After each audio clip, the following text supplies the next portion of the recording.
Yeah, last time it was crabs against gunbots. This is crabs against recalls. Like, in my eyes, crabs should never win any of these fights. Crabs suck. King crabs are really good. Basic crabs, like I say, to me, these are the beginner welcome to battle aces unit. They're simple. They do surprisingly well against some of the units, though, and I wonder if we just almost didn't play with these enough. Because they're way better than I remember them being. Here's the issue, obviously, like, once you start getting outnumbered, they get outnumbered heavily.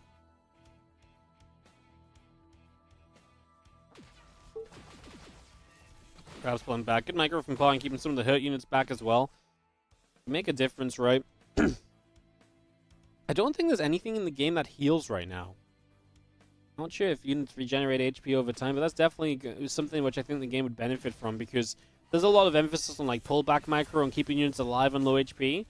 And if you can actually get more out of those units by pulling them back and healing, or some sort of tech that lets you heal them, I think that'd actually be a very cool mechanic for the game. What is a crab hater? They're just not good. I'm not gonna lie. You play with these and you play with all the other basic units, you're gonna have a fun time. This is interesting. We've built some anti-air kind of recalls.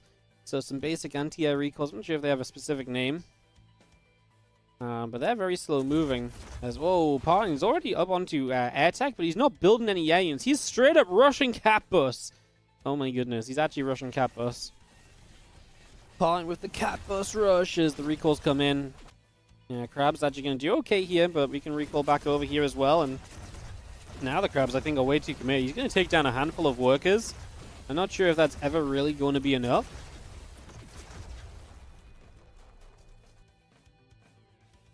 Crab still in the center, army of Clem moving forwards. I think Clem's realizing, it's like, hey, bro, why didn't you build anything? As he pushes straight through the center.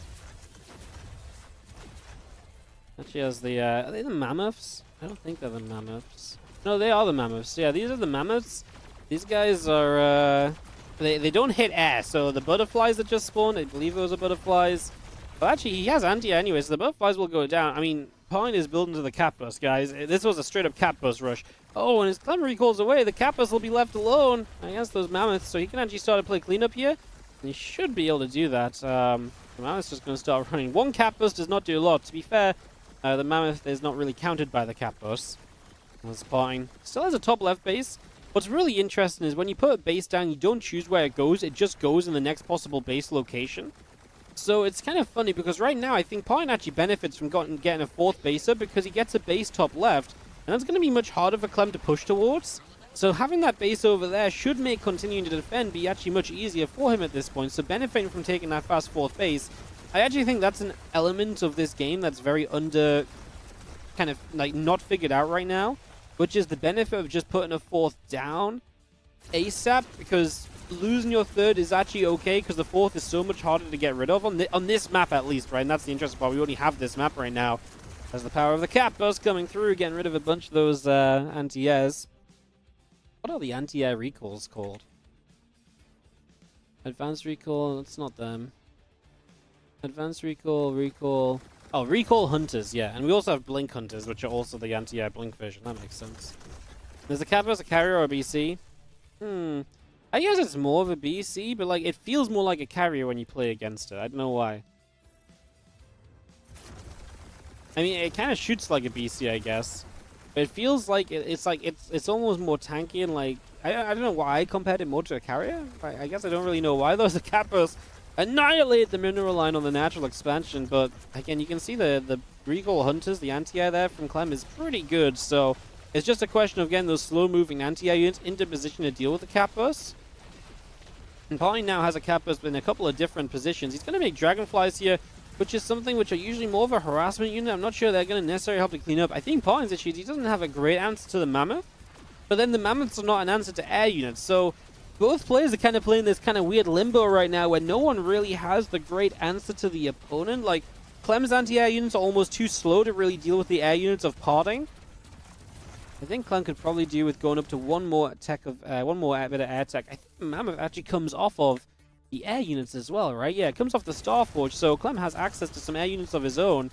Might not be a bad thing to build given the current situation of this. We're going to be seeing Clem pushing forwards once again through the center. Units in the top left, couple of Mammoth and Recall units going to go and try and fight. As Pine is still... Honestly, if Pine didn't have crabs, I really wonder if this game would keep going on, because the crabs could be so much better. And we just have the Dragonfly's going to play cleanup over there. We recall to clean up that cap burst. Clem would love to get Pine off of these 4 bases, and he will do so. Kills the center base again. You see what I mean about this map? The center base is the 3rd, but it's actually the more difficult base to hold on to. Getting that 4th base up is such... It's so nice. The amount of times I've been up against someone on 3 and 4 base, and I'm like, I actually go to attack the 4th base. Like, the 4th base you don't send your full army to. The 4th base is what you send, like, a harassment squad to. So, like I say, it's way harder to really get rid of it. Dragonflies. Anyway, clean up as well, as we actually going to be seeing Pine playing in 2 different angles. He is actually going to catch the attempted harass on the top left, so he's going to get the Dragonflies over there to try and play cleanup. Oh, the Mammoths might be able to get that base anyway, though. The Dragonflies, again, this is what's funny. There's not really a good answer to the Mammoth, but the Mammoths don't shoot up, so it's just a very slow denial. And so Clem takes advantage of that, sacrificing some of those units, but getting rid of a base is a big deal. Now Pine down to 3, and his 3rd base is just rebuilding, so no workers on it yet. So his economy is limited.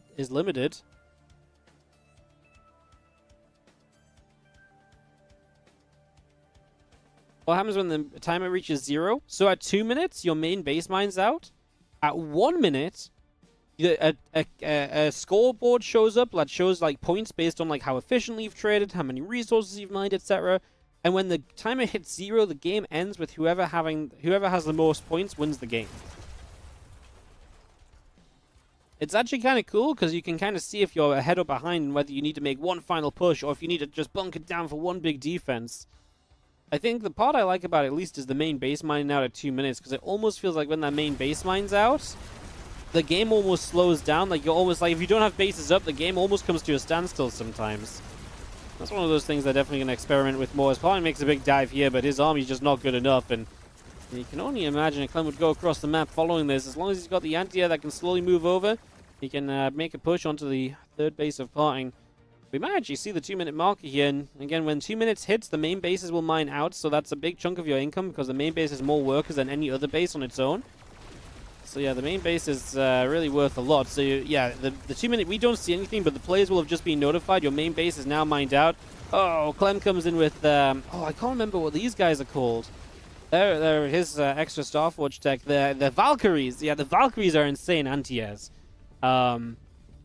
They're really, really good against air units. They're super good.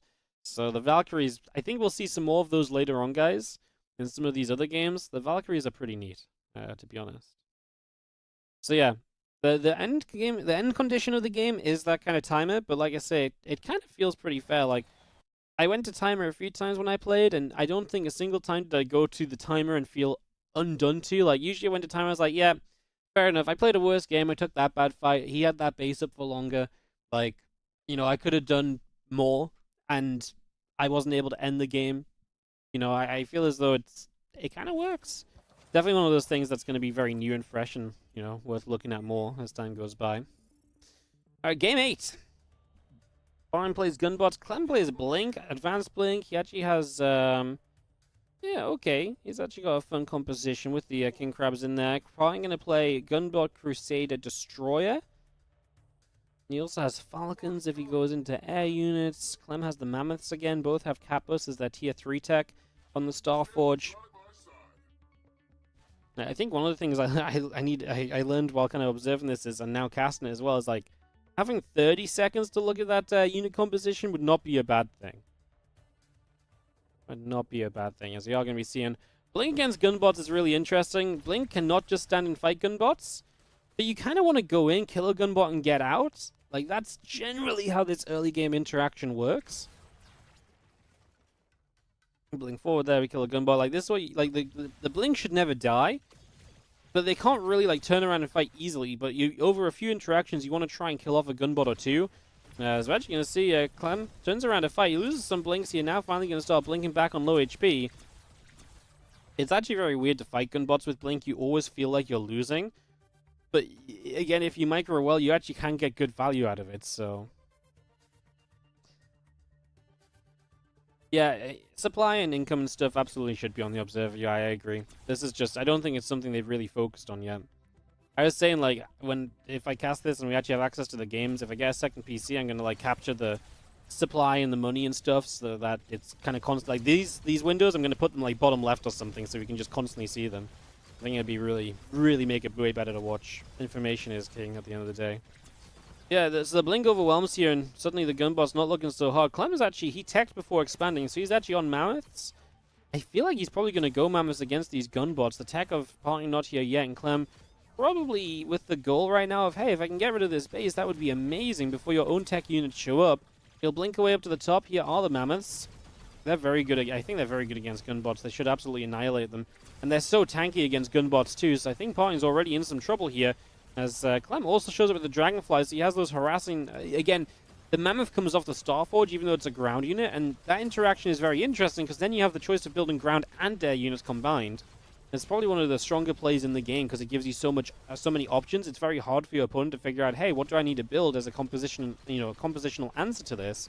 And that's where scouting actually comes in, like figuring out, hey, how many of these does my opponent build? Oh, does he have some of those? Those things can give you a lot of info. As Parting does lose the third, but that was kind of essential for Clem because he doesn't have his own third yet. Yeah, exactly that. Like have the obs window and the second observer basically with the stats just put on the first obs window. Yeah, that's what I'm thinking of doing until they improve the observer UI, if we run a tournament or something. I think it makes a lot of sense. I think it would just make it a much better watch. Well, some blinks will make a move.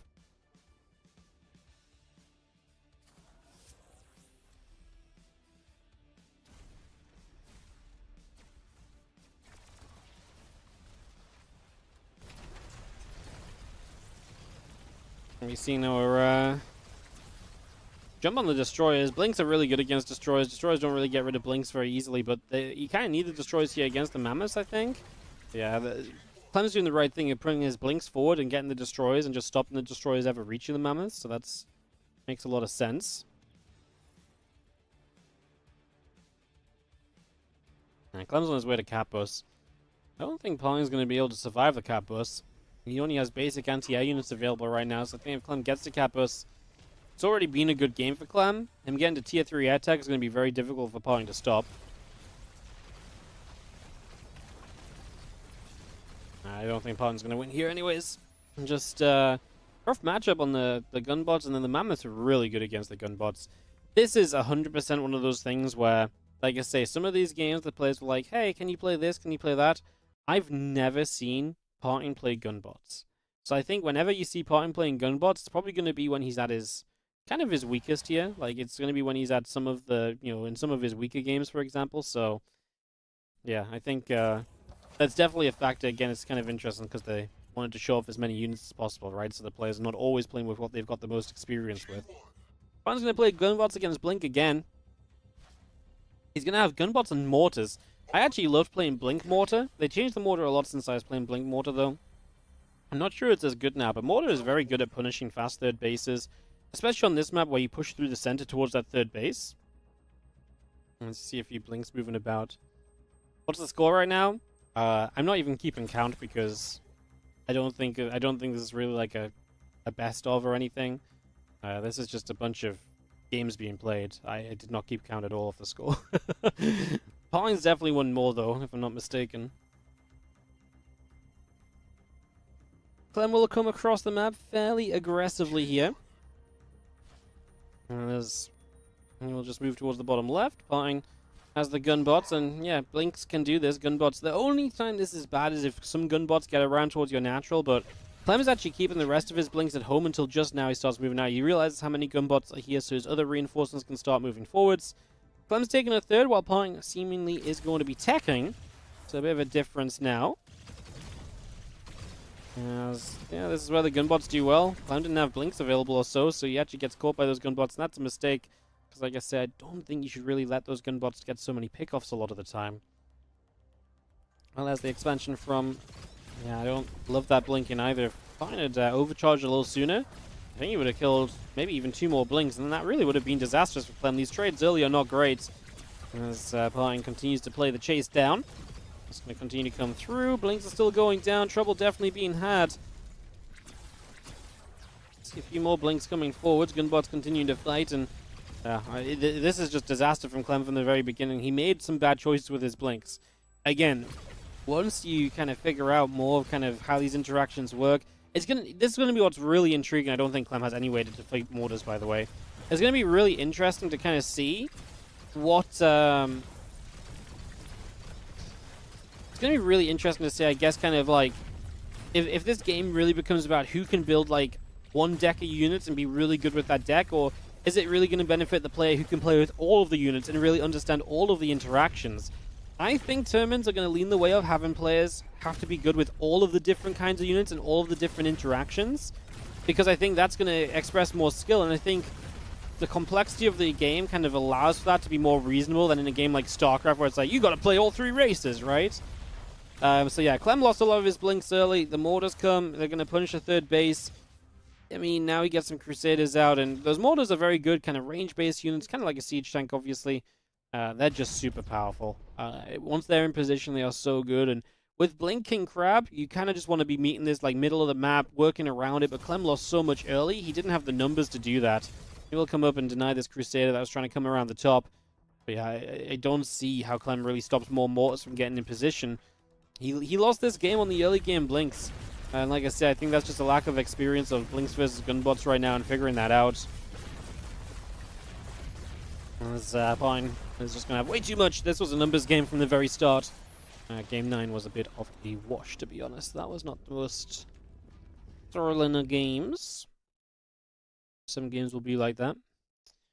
Let's I'm going to run a set of ads here, guys, and we'll have game 10, 11, 12, 13, 14, 15 still coming. We also got the 2v2. That's going to be what we're up to. That's going to be what we're heading for. Default.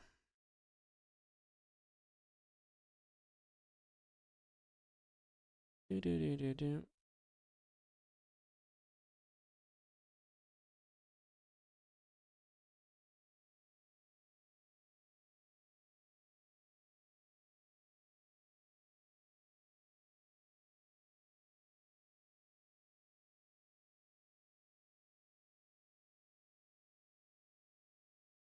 Alright guys, couple minutes. Clem needs a Raven, yet Interference Matrix the Mortars. Mortars are really good until air units show up and you're like, huh, I have no good way to fight back against the air units. That's why it's so good about... Like I say, this game almost is going to be so much more interesting to watch when like people have good information and they really understand more of like, oh, I load in, I see your unit composition, I'm like, I'm afraid of this and this, so I need to be aware of if you're kind of going that path, I need to maybe go this path, and that's why I think a lot of the mind games and understanding of the game is going to come through. It's going to be cool to see.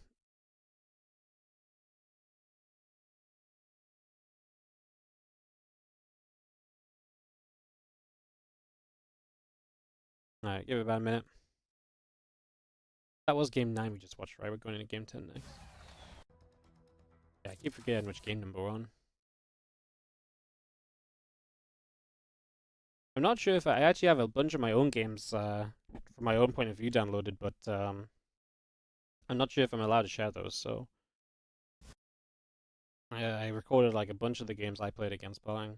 Like I said, I'm not sure if I'm allowed to share them, so I just gotta sit back and not get involved with them, I guess.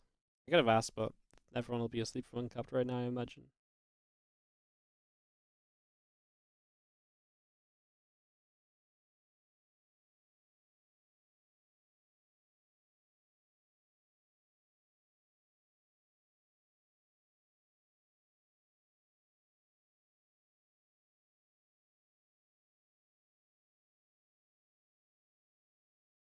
Can the games be decided when picking units?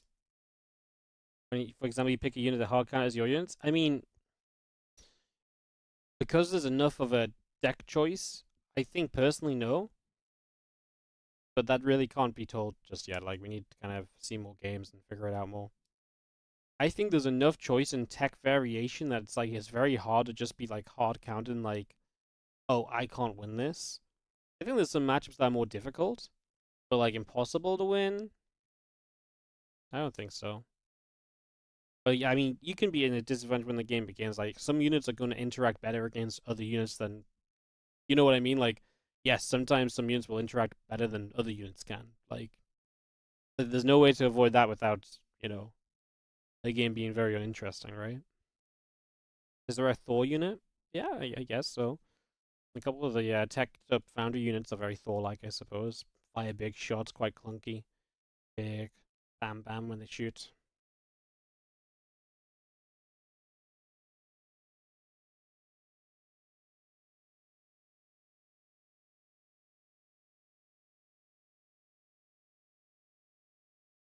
Alright, let's go into game 10.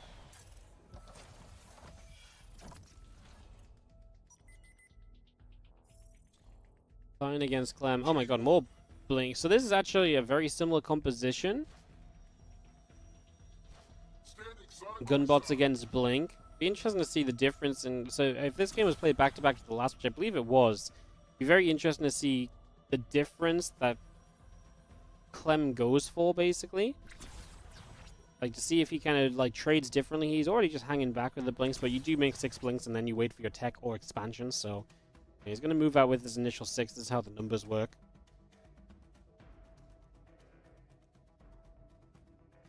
So we've got 6 blinks. Moving down. Gunbots chilling between bases. And once again, Clem will be the aggressor, but I can't imagine he's going to kind of make as many bad choices as he did last time. He puts the expansion down. Barton's going to put his own expansion down, so we're actually going to expand on both sides here this time for the 3rd base, so both players will move towards base number 3.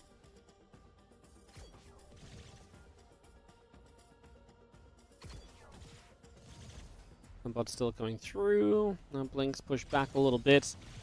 Yeah, this is much better from Clem. A little bit more hesitant is not a bad place to be right now, and then just...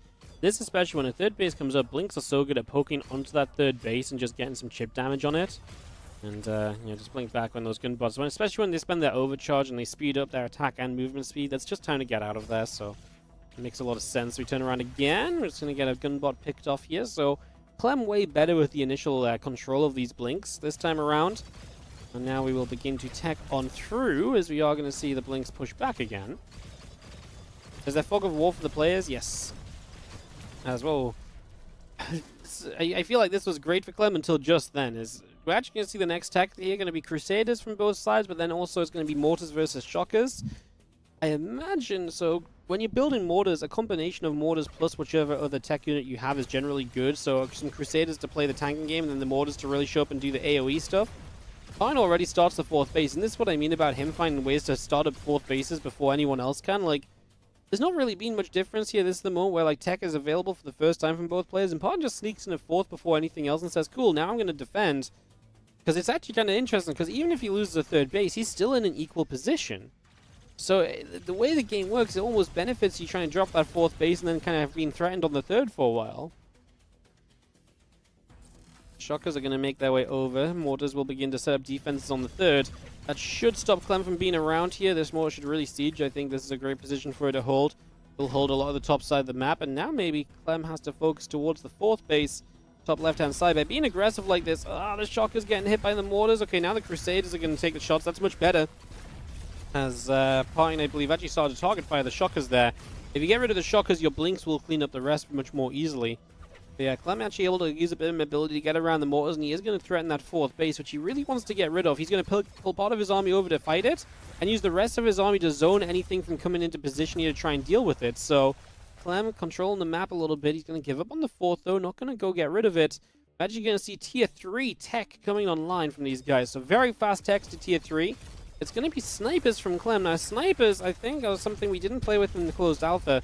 They should be somewhat of a hard counter to the Mortars, which is why I haven't really enjoyed this game, Pawn being as passive as he has been, because if Clem's going to hit snipers, I mean, Pawn's going to have these advanced ballistas, so they're also tier 3 tech, but right now I feel like the snipers are absolutely the unit that you want, because Clem should be able to smash his way through a lot of defensive lines with these snipers. Now, they're very slow moving. They're going to be very, very vulnerable. But yeah, look at them go. Oh my goodness, from the back. They are just going to start sniping away. I don't think Pawn has a good answer to snipers right now. His ballistas need to be close range to kind of get to them. And the snipers also outrange the Mortars. The Mortars can't even hold the line anymore either.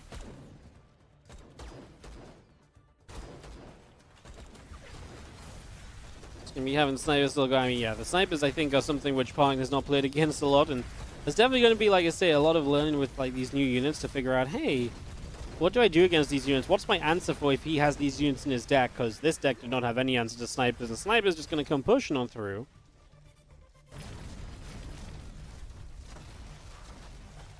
Advanced ballistas can do okay until the snipers show up again. The snipers are just going to be so freaking good. I don't think we've seen a sniper even be touched by a unit, never mind die. They're all full HP. And yeah, with shockers as well, the gunbots won't do much. Partner is just going to leave this one. Clem going to take game 10. Like I said, I have no idea what the score is. No clue what the score is. All right, let's go game 11. Let's keep the games pushing. If they kept a lot of these games in roughly the same order they were played in, some of these final games are really good. Recall shockers from Pine, some raiders in there as well.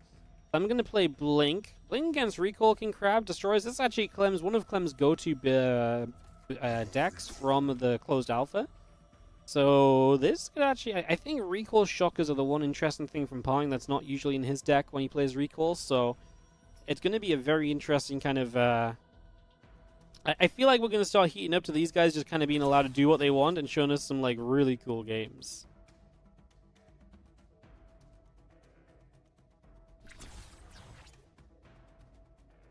Well, the Stalker's going to go blinking.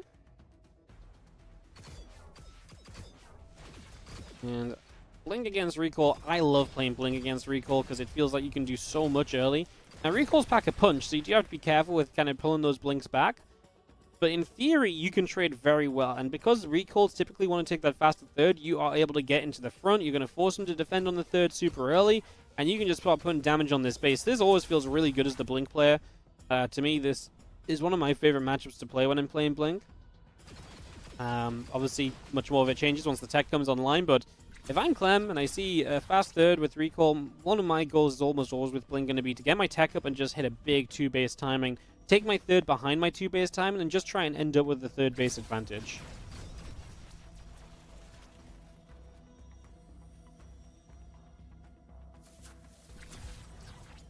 Another Recall there. We have our Blinkies. I'm going to have to probably start pulling back now. There's a few more Recalls than what Clem can really justify dealing with. Clem's also at the point where tech will be coming online, so he's just started up those first few tech units. I believe those are the bigger clumps of red just coming out from his main base on the mini-map, so they're going to start moving across. The Recall didn't Recall a lot. Yeah, I mean, sometimes you're just literally recalling to bring you, like, to group everything together and to, oh, wow, he built Falcons. Yeah, sometimes you're recalling just to get your couple of reinforcements over there and to also get everything as clumped up as possible. Pine builds the anti-air, so he saw that the air units were coming in, so he's going to get his anti-air going now. But yeah, kind of a similar idea to what I sort of suggested is Clem is going to finish off the base. He's going to start losing a lot of units, so the idea of him taking a third behind this might not actually happen because I think he might have to build more units here as the Falcons continue to run away. They're good air-to-ground units. Pine has gone for the Recall, Shockers, and also they're very slow moving, but they do so much splash. He's also got the Raiders, which are the little cars that will absolutely annihilate mineral lines. We already see 2 Raiders on the minimap going around the bottom side.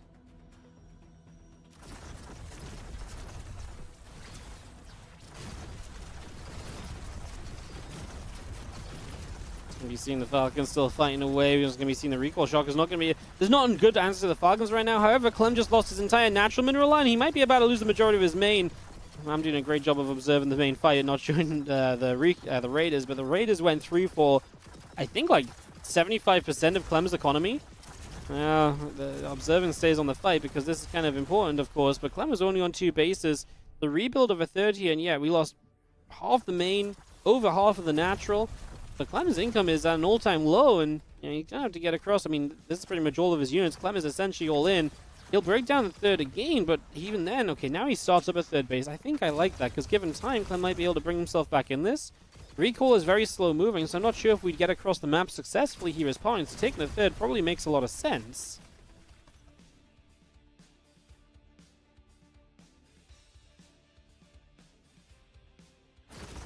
See Blinks moving forwards, fire a few shots, pulling back.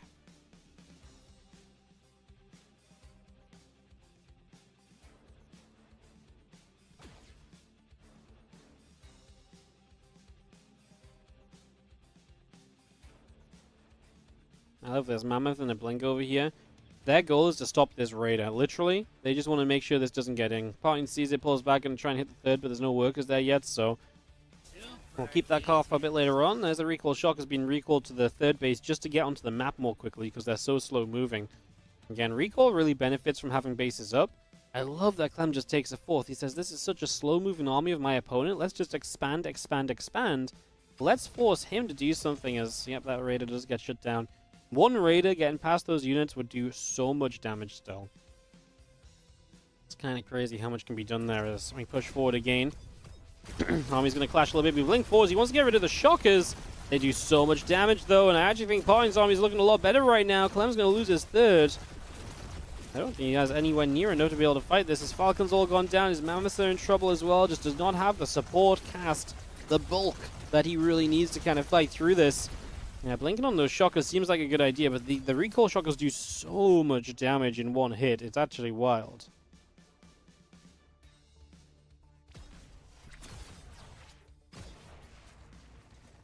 Well, Clem's going to launch an attack to the top left-hand side, so as Parting sits in the center, he will be able to recall that. And this is where if Clem had more units, he might be able to punish an overwhelming recall like that.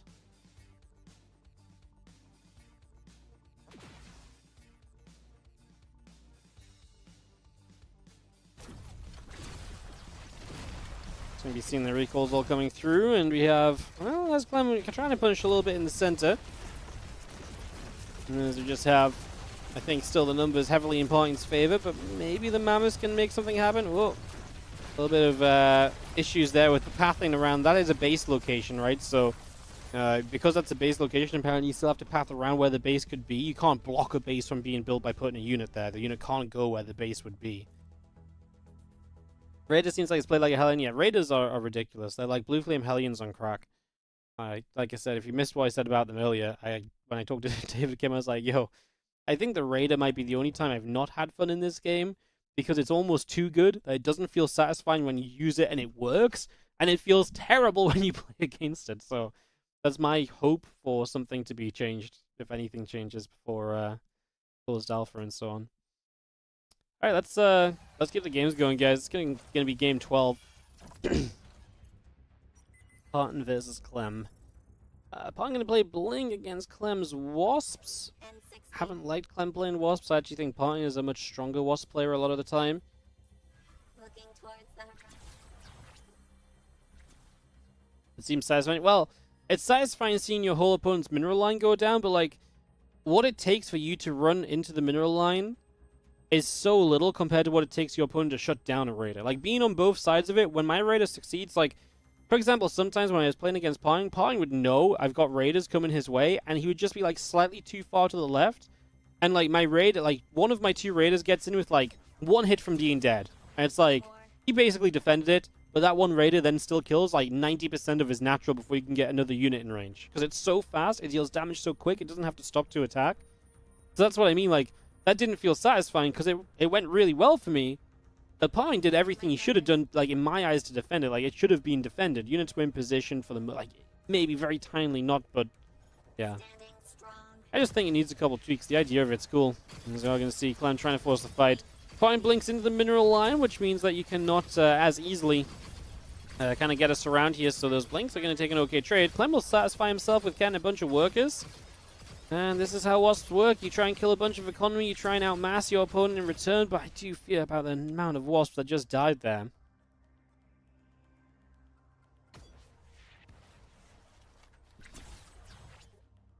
Blinks. Just going to be continue to come through. Just going to chase after the Wasps. Going to turn back around. Actually, with the blink coming forward, see the Wasps might be able to take this fight. No blinking away available for 7 seconds, and that does feel like an eternity when you're in games like this because they play so fast-paced. So going to see the Crusaders out as Parting's tech comes online. What does Clem have to fight Crusaders right now is going to be my question. Well, he's going to go around the side. He's just going to hit the natural. Parting already put a couple units on the natural. I love it. A shocker as well. So one of the units that's really just going to do AoE and it's going to deny the amount of time these Wasps have to deal damage here. Buys him more time to get more units in position. So very well thought ahead of from Parting. Parting has just gotten rid of the third base during this. That third base goes down as these walls start getting cleaned out. Clem is sending everything across the map, but if this comes to a base trade, Parting's army is just larger. His reinforcements that will start to slowly clean up this attack will kind of win out as well. Okay, though, Clem shows up with the dragonflies, and right now, Parting doesn't have any anti-air, so Clem's idea is to be, hey, look, get overcommitted to the ground, worry about my ground army too much, and then will you ever have the money to, deal with my anti-air? Or with my air units? Maybe not. Wasps pop up, gonna block some Crusaders here, they all get stuck. And Clem is actually gonna get a full cleanup on these Crusaders, knock down a one base. His opponent has a natural, but doesn't really have any units on the natural, or any workers on the natural just yet. My opponent is starting to make some of the Blink Hunters, which is the anti-air kind of Blink option. You don't have to make the same kind of core unit anti-air as you do as the base unit, but that's just been the way of things lately. That's been how players have kind of approached it so far. This is going to be a question, is there just enough Dragonflies? Did Clem do enough damage, basically? If he did enough to have Dragonflies to take down the Blink Hunters, which it looks like he did, he should win this game, because I don't think Parting will ever be able to afford enough anti-air units to shut down these Dragonflies.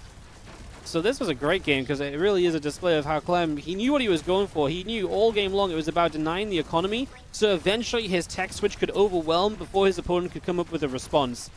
It was actually a very cool game, strategically. As Parting taps out, he just, like I say, will never get enough anti-air units up to fight those Dragonflies off. GG. Hey, what's up, Roddy? How's everyone doing? Welcome. We're casting the Parting versus Clem games that were played in Battle Aces. They were shown on Artosis' stream last night. It was a little show match to kind of announce the beta date and stuff. So, been casting some of these, and yeah, that's what we've been up to. What's up, Port? Long time no see, man. How you doing? 75-month resub on the Prime. Appreciate it. Hello, hello. So, yeah, guys, hi. We're casting some Battle Aces. We're not really keeping track of the score or anything. We're just watching and enjoying the games, talking a bit about them. I played a lot with Parting before he played with Clem in these games, so I'm giving some insight and stuff. And answering any questions and things like that. So if you have any questions and so on, feel free to ask away. And I'll do my best to give you guys some good answers. Let's jump into another game. We have about 3-4 games left or something. Should we start walking? Like I say, not really keeping track of scores. Just kind of enjoying the games for what they are. This is gonna be Scorpions from Parting. I honestly, the Scorpions are the unit that I've only just gotten to play with when I played against Parting a bunch, but they feel so good. They feel so satisfying. For melee units early in this game, like I never thought melee units would be able to kind of really be kind of a big factor. Now earlier on, Clem really struggled against these Scorpions because he really, I don't think, had much experience against them, so he was kind of moving out a bit too aggressively, letting himself get surrounded.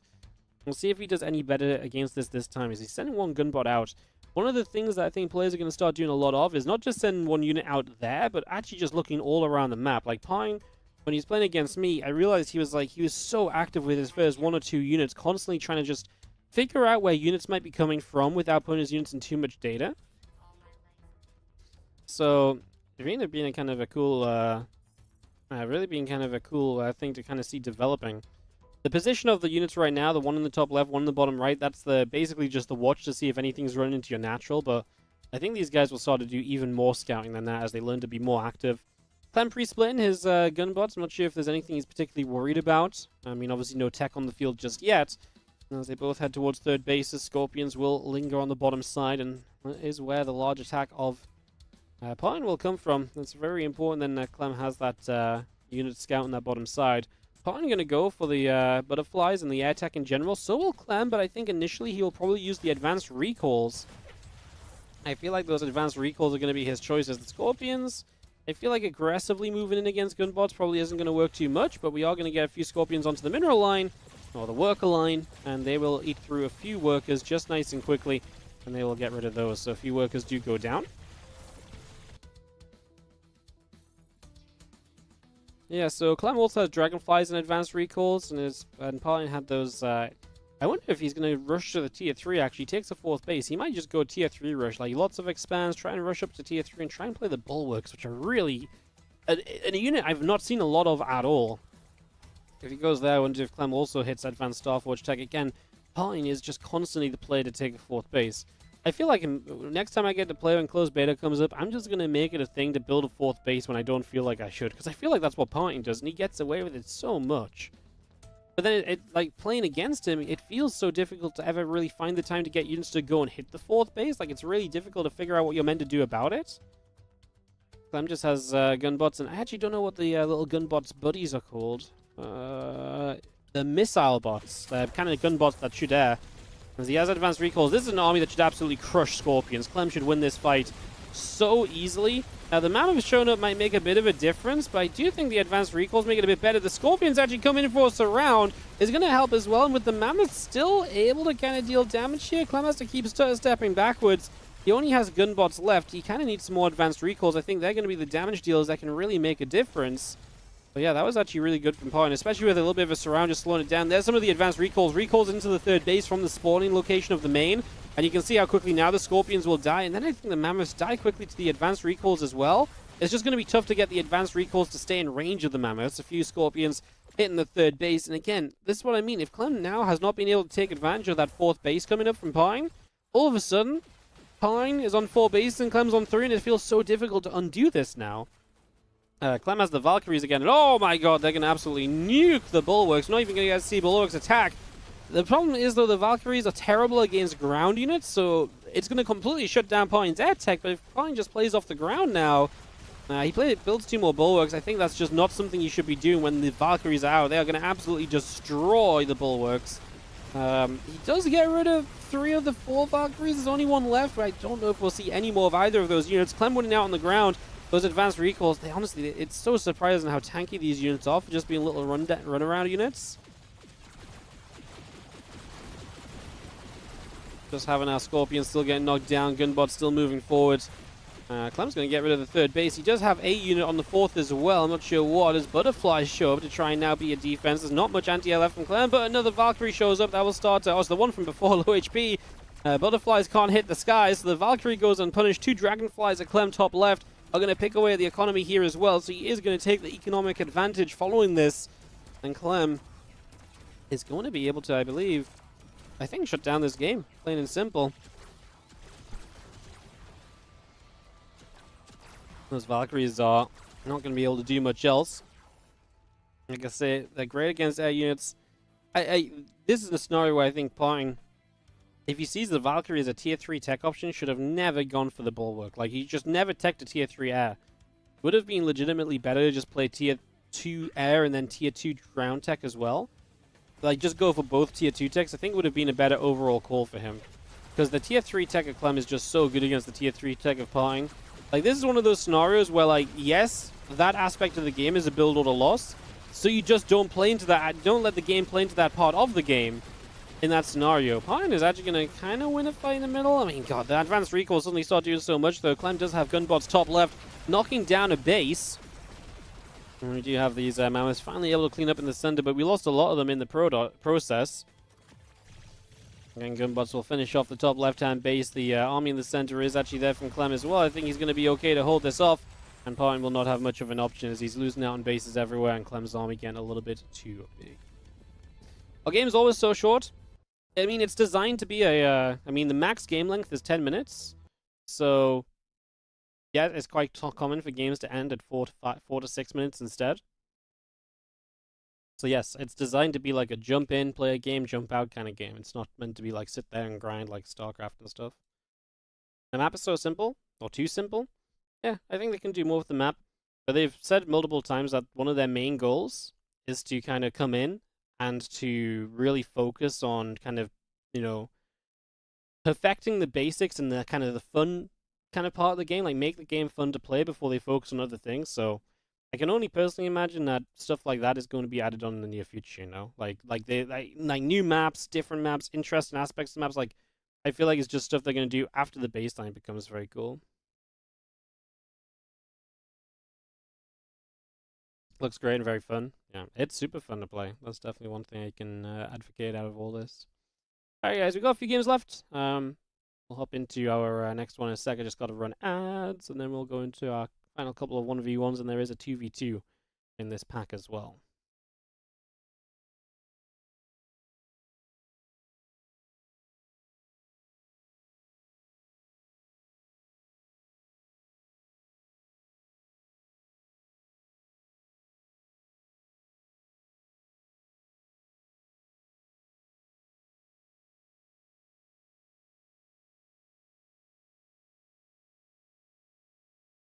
Yeah, they're gonna add loads more units over time. They're gonna have like about 50 units on beta release. And they've already added in like probably like 10 units since we played in March to like now. So you like that base building is gone? Yeah, I think base building is not something I always loved about RTS personally. Like to me, base building was a means to an end, so I know a lot of people do love their base building and stuff as well, but yeah, for me it was kind of a means to end. The good the good thing about base building being gone that I think everyone can agree with is that stuff like spending 6 or 7 minutes building up your base, then dying because you didn't see that someone was building DTs doesn't exist in this game, right? So it's way less frustrating to kind of lose games like that, I guess.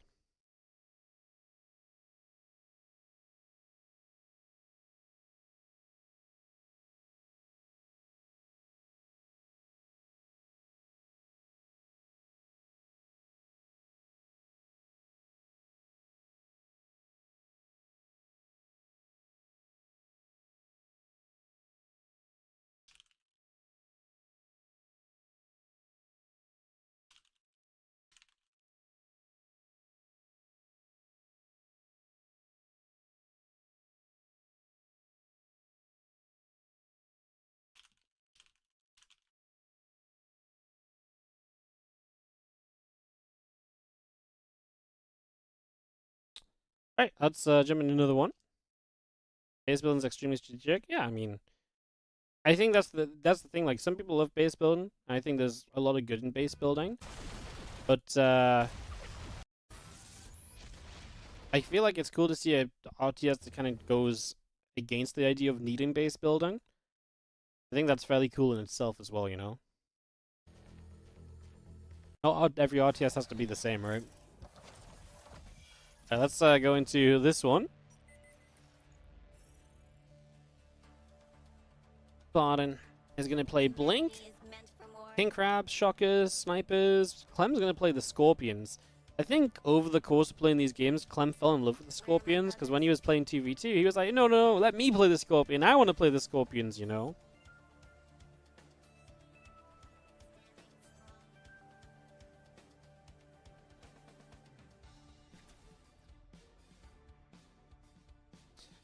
Well, Blink's coming forward, so we're going to see Party in control of the Blinks here. Going to be playing against the Scorpions of Clem. Clem Scorpions, they're very tanky, so the Blinks can obviously get free damage off, but damage like this, unless you lose everything, isn't really that impactful. We're going to see the third base going down. Clem needs to start getting Scorpions for like a wraparound. You know, he doesn't want to just come in from one angle. And he does start to do that going in from the upper left a little bit. So just going to be seeing our Scorpions again doing their best to push those Blinks back. I imagine parting teching here right now as the Scorpions get that third base up. Clem, like I say, starting to split into two sides.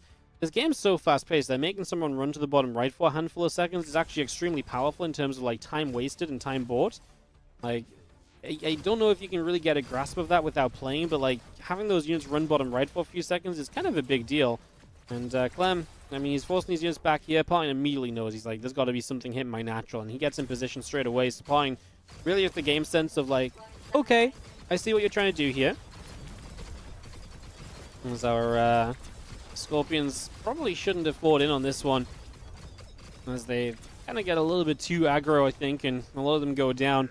I liked a lot of what Clem did there. I think he should have retreated with one portion of the Scorpions and let the other portion kind of like, you know, create that retreat by trying to threaten, like, maybe the main, for example. Let's just see our Scorpions actually going to get a decent wraparound here. Shocker's starting to show up, though, and this is where we're going to need the tech units of Clem to most likely start arriving to help save the day. Doesn't get a wrap on that first Shocker. I still think Shockers might be a little weak. There's King Crabs diving the third base of Clem. That will die. There's no way we clean that up in time, but it comes at the cost of some of those tech units. I don't know if Clem has enough to really kind of get forward himself, though, and go take advantage of all this, or if he's just going to be kind of a little bit stuck altogether here as well.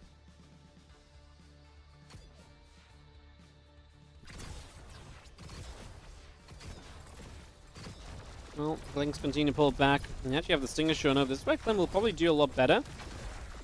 Stingers are surprisingly good. Like, they deal so much damage. They fire so quickly. These things are like if a Stim Marine did more Stim. Like, they just do so much damage. And Pine, as he comes forwards, he does not actually have that many units. Both players going back up to a third base. Where do units come from? They build from your main. Everything that builds comes out of your main base. Also, I see a lot of questions in the chat, like, you know, are you basically, like, building units and hoping they're better than your opponents?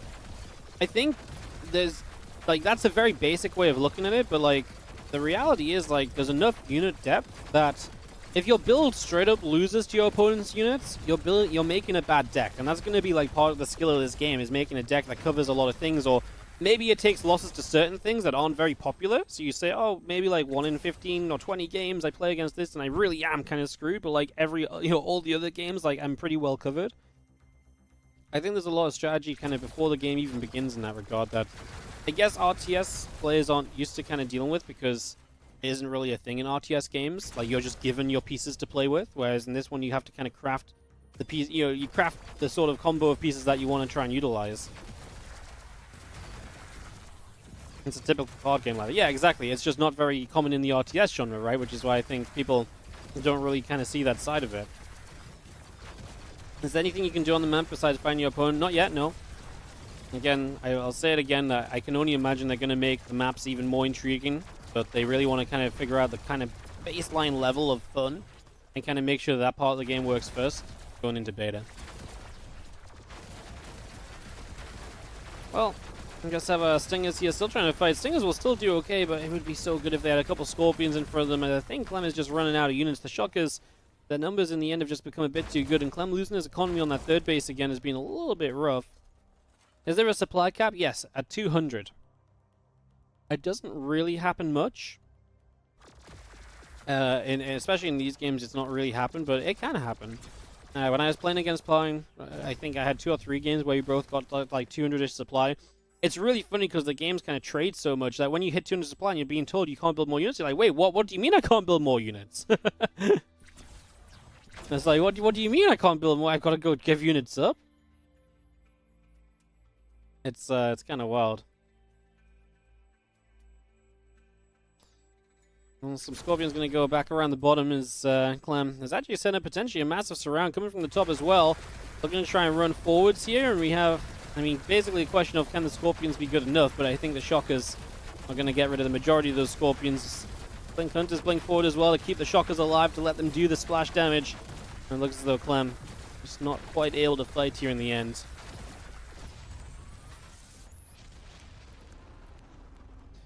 How is the number of units you can make determined? By your economy. I mean, you still build units based on income. You choose whether you want to expand or tech or where you want to spend your resources.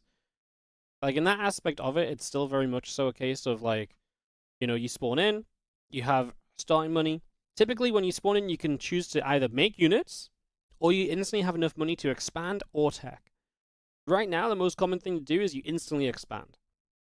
And then you basically have enough time to build 6 basic units, which only cost, like, minerals, just to keep it simple. They only cost minerals, so you make, like, 6 blink guys. It changes based on units, but for example, I play a lot of blinks, so you make 6 blinks, and then you get enough money so that your minerals and your gas line up to either tech or expand again. So that part's a little bit scripted, but there are differences. Like, I actually started to kind of go for, like, instead of, like, going for the third base or tech, I actually started to build some of the units that cost a bit of gas, and people are like, whoa, shit, we gotta deal with that as well, you know? So, definitely another aspect of it.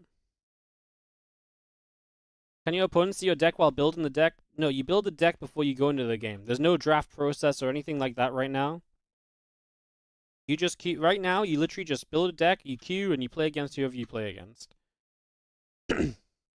So, yes, right now, there's definitely that element of, like...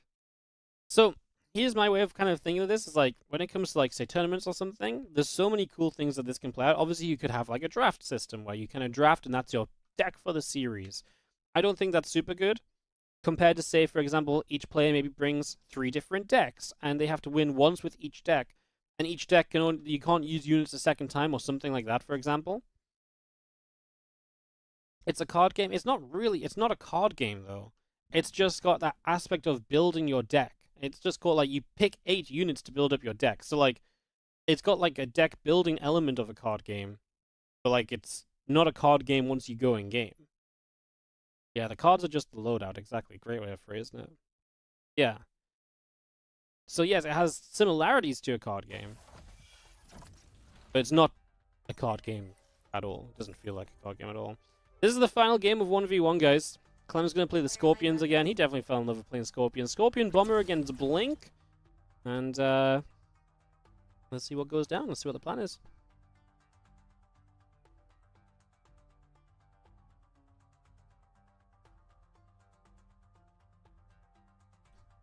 It's going to be very interesting. I think, you know what, actually, really, I was talking to David Kim again, and I was saying, I think it's really cool.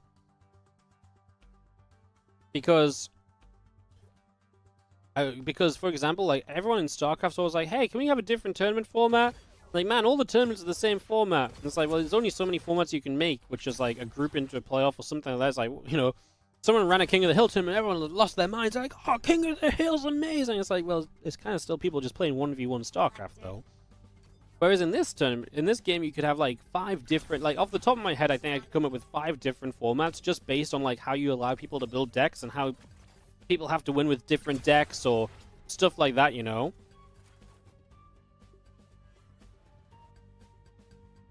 Seems like a card game where certain comps just always lose to others, but I don't know if that, like, that's just not being true. In all of the hours that I've played so far, it's just not being true that like certain combinations lose to other combinations. Like, this just hasn't happened yet. It might in the end. Like, in the end, that might be the case, but if you see, the thing is as well, is just because your opponent has snipers in their deck doesn't mean they have to play snipers, and it doesn't mean that you have to play a ground army that would be countered by snipers. If you're like, shit, my ground army stuck against snipers, you can build air units, right? And then if you go air units and your opponent starts to build, you know, enhanced air units, he can't afford snipers, so you can build into something that the snipers would have been good against, but he can't get to anymore. That's the beauty of this compared to a card game. Like I was saying before, like in a card game, all your pieces interact with each other typically to work together. Whereas in this, you have, because you kind of divert into ground or air kind of tech choices, there's 2 different tech paths, it kind of takes that element out of it a little bit.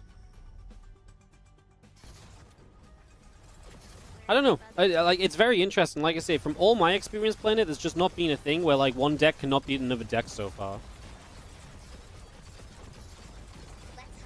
And I wouldn't say that anything really hard counters anything to that point. Like, if you end up playing, if you want to play against Pine, I'm pretty sure Pine could tell you what deck he's playing and you could pick whatever you want.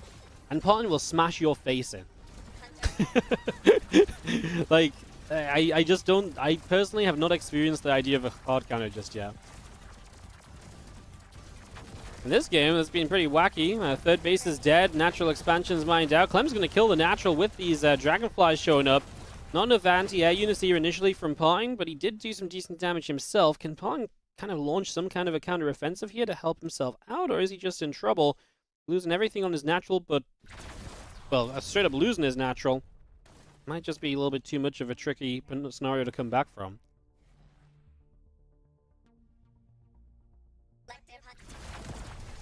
These Blink Hunters, kind of so annoying when there's Dragonflies on the map, because you have to always commit something to defending at home.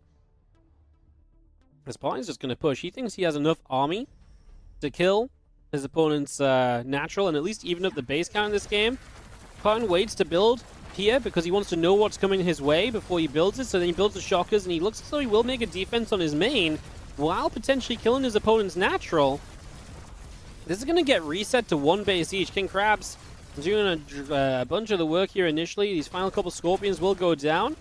And all of a sudden, yeah, Clem still has the Dragonflies. I think that's a big advantage right here, but it's 1 base each. The Blink Hunters, the anti-air that Pine has access to, are pretty good against Dragonflies. You just need the right amount of them. Like right now, Clem's built a lot of money into those Dragonflies, and Pine just hadn't built that much money into Blink Hunters. This is a pretty, this is a pretty close game. As they both re-expand, this really is anyone's for the taking. I like Clem's position because I think the Dragonflies are just so mobile. Might be one of the bigger issues, but I think Clem thought he could fight here, and he couldn't.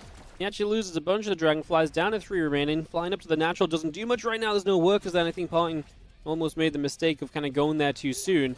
However, the Scorpions show up, and Clem's going to try and go for the natural cancel. If you could get rid of that, that would be amazing. As you see the Shocker pushing the pushing back over there. One Blink Hunter trying to just defend with the bare minimum, but it's not a terrible thing because sometimes the bare minimum just lets you have everything else where it needs to be. 33 to 37 supply. It's actually an extremely close game with them both getting a natural expansion back online at about the same point as well.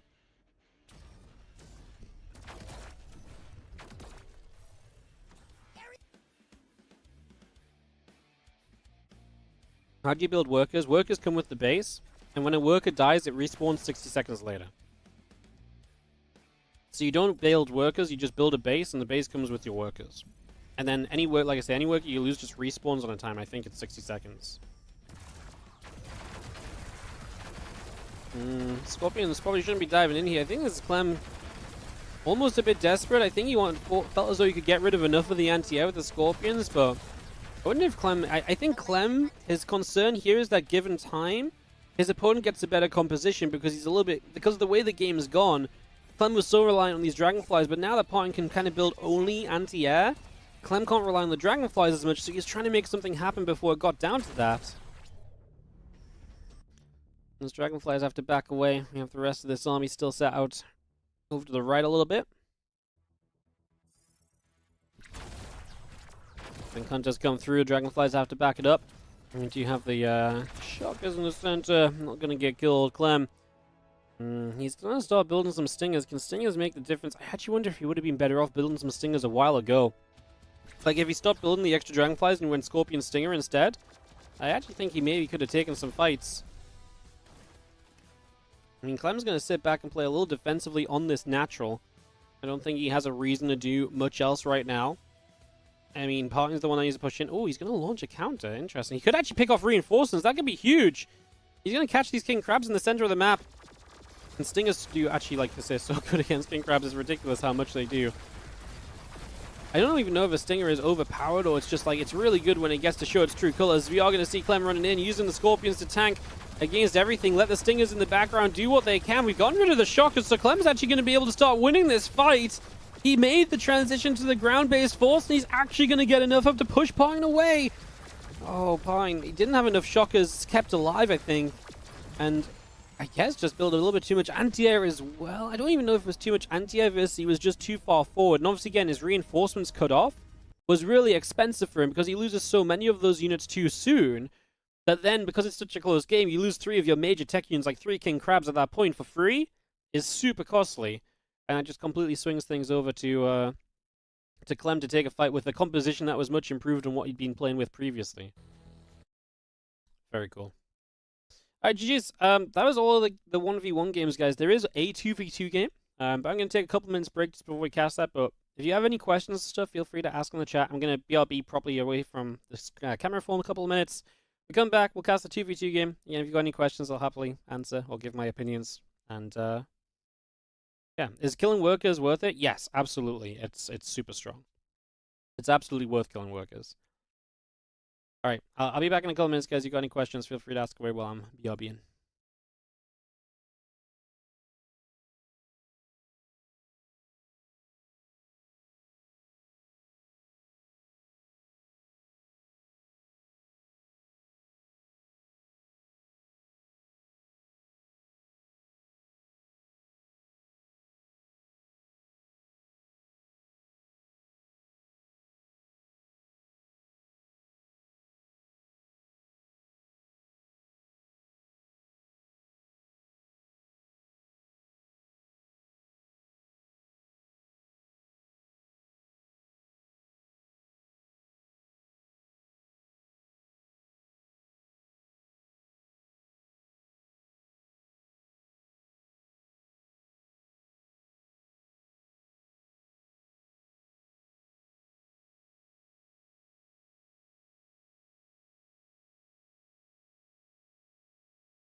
Alright, guys, hello.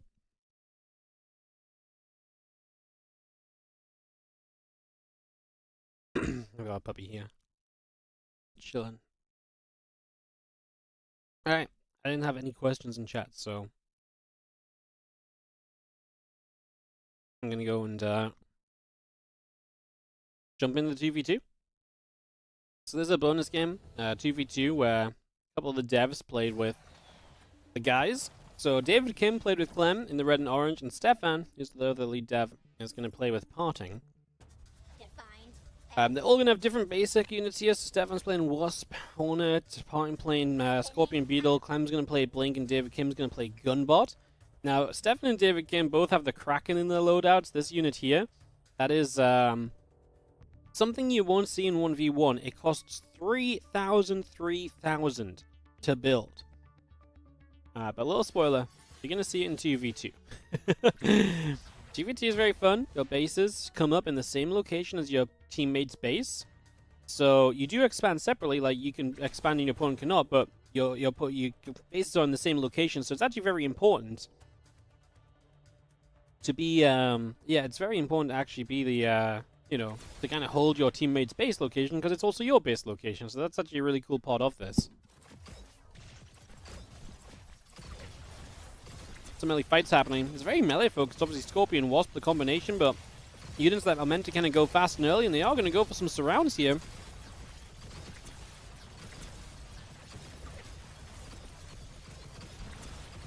David Kim losing a lot of his gunbots, but Clem's Blink's able to hold on, and actually will blink forwards to chase against those Scorpions.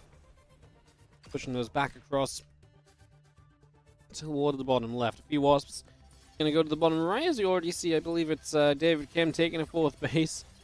The developers expand so much faster than the than all of us, than everyone else. By the way, it was crazy when we saw how they were playing the game when we first played it to how we started to play the game and what our meta was like. Well, we're actually gonna see Clem's units here in a little bit of trouble. David Kim has to come from the bottom side to help fight this. Oh, Clem and David Kim getting a little split up. Their armies in different places. And kind of getting chased, although we can kite those Scorpions. And we will kite them enough to force them away, and Clem going to help to clean up here. So cleanup is made. Clem actually the one, he actually lost, so David Kim lost the bottom right base, but Clem is expanding there now. As we do see the top left base coming online for both Parton and Stefan as well. Well, we actually do see Clem is going to lead the charge into this position, can kind of blink around the corner there to kind of get away. The gunbot's trying to help out in the center. Lots of basic units right now, but we're getting to the points because it's just being so expansion focused. We're going to start getting to the points where there's a lot of tech units available. Parting, getting some Crusades on the way. Both David Kim and Stefan are on the way to the air units. Like I say, I think they might end up on the Krakens. Clem's going to bring the King Crab reinforcements in, though. They're going to lead the charge with the Blinks. He actually is blocking the way for his King Crabs with his Blink units at the moment. And the King Crabs will be very good against the Scorpions and very good against Wasps. This is going to be a tough moment, actually, for Parting. And Stefan has, Clem and David Kim might make their way through the forward base. So I think that forward location is going to be in trouble, and we are swarming onto it. They'll counterattack. Raiders come across the map. These things are so good. They will annihilate mineral lines. As we actually do see Falcons made from Stefan, which means he will be able to get a cleanup here. There was no anti-air in this push. So we lose a base on the front, maybe even a couple bases, but we are going to get the army cleaned up, and that's going to potentially launch the counter-offensive here on Team Parting. Just getting this King Crab to kill up as many workers as possible. We are going to see some Blinky Boys going to go and grab some workers top left as well, just trying to cause trouble. I think Clem and Davey realizing right now that they might need to buy some time to just rebuild up. Actually got a lot of gunbots back up and running. We're going to be seeing some of the Blinks still moving through that Blink Hunter, so some anti-air being made as well. I love this. The gunbot's just going to make a dive on the base. Needs a target fire, though. Make sure we get rid of one of these bases immediately. Actually have the Kraken very close to being accessible for David Kim. So that tier 3 tech coming online. Stefan's doing the same. It's still going to be super expensive to build, though. Like I say, it's 3k, 3k. It is quite simply a mega unit. I was talking about it, and they said that this was a unit that was kind of just made for some like screenshots and stuff. But then they were like, hey, why don't we just let it be in the game? Because let's face it, like, if you want to use it, you can use it. No one's forcing you to use it. It's not like one race gets it and the others do not. So it's not really ever been seen in 1v1, but in 2v2, the Kraken is very, very feasible. And you're going to see me bring up the info tab a lot here, because I'm basically watching for the Kraken spawn. I'm waiting for that 3,000 bank to be built up. But it's going to be tough because you can see Team Parting knocking down the bases, and so it's going to be very hard to afford the Kraken, but you need 500 more power, and that power is just not quite there yet. Stefan's got access to the Kraken as well, but also doesn't have the money right now. This is basically a Clem versus Parting 1v1 for a moment, where we get the Kraken online, and can Clem buy enough time for the Kraken to come through? Actually do still have a lot of the gunbots mined, and they're going to come to the fight here. Let's see, some air tech coming up as well on the side of Parting as we continue to fight. I think realizing that the Kraken's potentially on its way, getting some air units up to play against the Kraken would be a big deal. As we do have, Parting going in towards the Dragonflies and the Mammoths. I guess neither of those are really good anti-air units, though. Well, Parting, Team Parting's kind of got a lot more bases as Team Clem is, again, really running out of economy. These Falcons are not being answered. There's some advanced blinks from Clem. They do provide anti-air, but is that good enough? Well, the Falcons are very difficult to get through, but there's the Kraken showing up. Falcons can't hit upwards, they can't hit the sky. The Kraken spawns in, and David Kim's Kraken is gonna come through and clean up all these Falcons. The Falcons get cleaned up. The gunbots in the top right, I mean, that should be a good fight for them, up against basically a wall of gunbots against all single target units. No splash to clean these out with, so these bases are probably gonna go down. And we're potentially going to have the Kraken just making a charge across the map here. 4 minutes left to play in the game. You can see Stefan is about 100 power away from getting his own Kraken, and we're about to have KVK action coming online. Some Dragonflies showing up. This will be a cleanup on the gunbots. The question is, how much do you lose before then? There's the other Kraken now entering the map. And as Clem still advancing forwards, blinking through here. The Kraken's going to lead into each other, and this is, like I say, going to become a little bit ridiculous. As Krakens face off against one another here, the Kraken backs away. We do have ourselves the few shots still being made. Wasps going down, and I mean, Clem's ground army I think is better than the ground army of Pine, and it's really going to come down to whose Krakens do better. The Beetle's trying to put some damage on the Kraken of David Kim, which is taking a few shots, but you can see obviously it's 3,000 resources, so of course it's going to have a huge health bar. Dragonfly is hitting the mineral lines on the other side, trying to knock down the economy. Again, Team Clem have more to do. They've got more bases they need to chew through before time is up, and they will get rid of the top left base as well. That's actually a big deal. I think it's actually David Kim finding that top left base. This Kraken will chase the other Kraken down, but surely some anti-air reinforcements are going to show up as these two will just laser each other. We're going to back away from that fight. Clem's still pushing down, and we're trying to force this fight with everything. You see the few Hornets coming in, but they won't do much either. Basic anti-air units against a super tech unit. Is the Kraken like a mothership, or can you have multiple? I actually don't know if you can have more than one. I don't know if you can actually get enough resources to ever find that out. I guess you can. I think you can build as many as you want. They're just stupidly expensive. As Team Parting's Kraken is healthier, and that means that Daycam probably has to pull his away. Their economy is in absolute tatters, by the way. We're also about to lose the main base mining. 2-minute marker, the countdown, is when the main bases mine out. So all the workers on the main bases have just gone, and now it's naturals only, but there's no workers on the natural of Team Clem. Actually, some Dragonflies here are going to catch the Kraken, but the Kraken can fight back, but it's still lower HP. And the opposing Kraken just has that extra HP bar, which might be a bit too much. We're going to start fighting here again. A few Dragonflies get involved. This forward base comes online, a little bit of economy for a while. Can we keep this base alive, or is it just unrealistic? It looks unrealistic. The Kraken will kill it off. The other Kraken is still on the run. Clem is launching a counterattack as well, so we're going across the map. I think it's actually David Kim has got counterattack units hitting the natural of their opponents very shortly here as we try and get a defense up. Yeah, knock down these naturals, and then we're basically going to be on 0 income remaining. We're about to get to the 1-minute marker. That's where the countdown begins to end the game. And that's why you're going to see the scores pop up showing which team is ahead, which team has traded better, which team has mined more. I would guess Team Parting has mined more this game and done better, and that's going to be true on the scoreboard on the top. They've got a 62 to 38% scenario. I think here we're probably just going to end up literally killing bases, although I don't think we'll kill bases in time. However,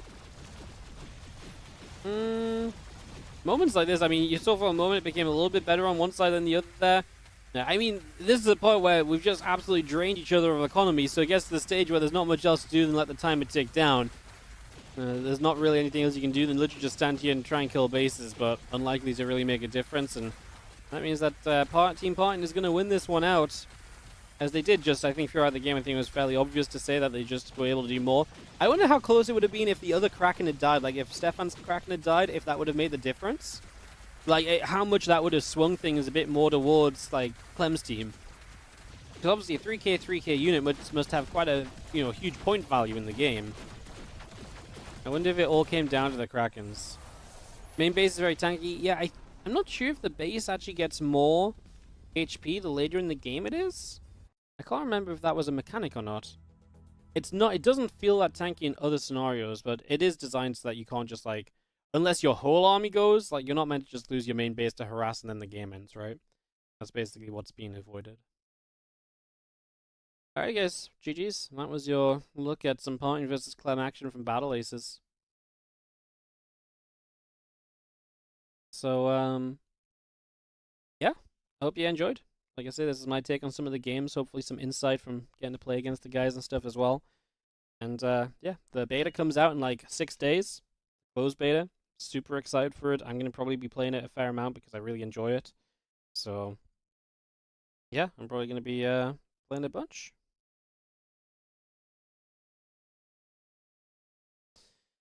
Alright, guys. Any final questions? Otherwise, I'm going to wrap it up, have my lunch, and get going because I leave for Home Story Cup in, like, yeah, I gotta wake up to go to Home Story Cup in like 12 hours, so I got shit to do. So any final comments?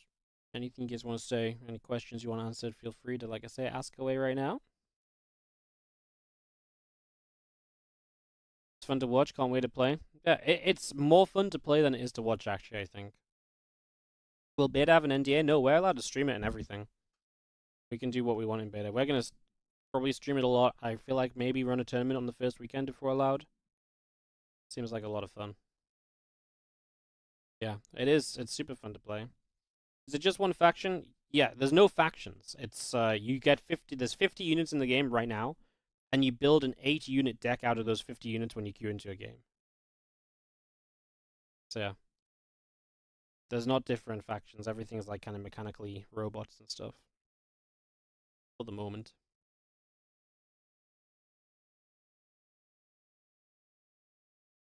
For the moment.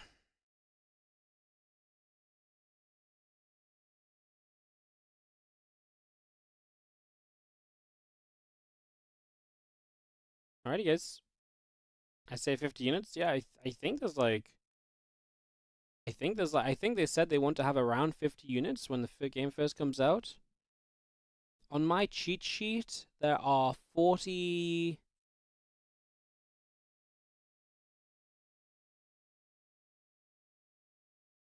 There are 45 units on my cheat sheet. And to put in perspective, when we played in March, so about 3 months ago, when we played in March, there was about 30 to 35 units.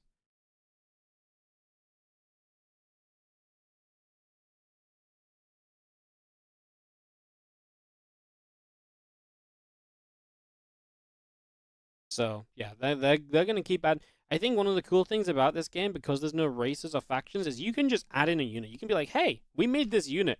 And it can be OP as shit. Like, and then everyone can use it, or everyone can build a counter into their deck and stuff. So, yeah, it's super cool. It's super cool. Just hope they will manage to avoid must-pick tournament unit compositions. I think if that became a thing and they didn't kind of fix it, I honestly feel as though the tournament organizers can make formats that work around that anyway. So, I'm actually not super worried about that. I honestly think as tournament organizers, we can make this game very fun, so. Alrighty, guys. I'm going to run a set of ads on the outro. I'll host someone up to spread the stream and love. And I'll see you guys after Home Story Cup. So next week, probably 6 days from now, Tuesday, I'll be live again. So, yeah, I'll see you guys later. You guys have a great day. Also, actually, by the way, if something's really like an OP unit, we could just ban it from tournaments. Like, you can just be like, you can't use that unit. If something's like that good, like, you can just ban it. Like, that's the power of having a game that does not base on factions. Can you be like, imagine like, no, you don't get to use Marines. That would be shit. That wouldn't work. in StarCraft, but in like a game like this, you could absolutely be like, yeah, you know what? For some reason, the gunbot just seems OP. No one can use the gunbot, right?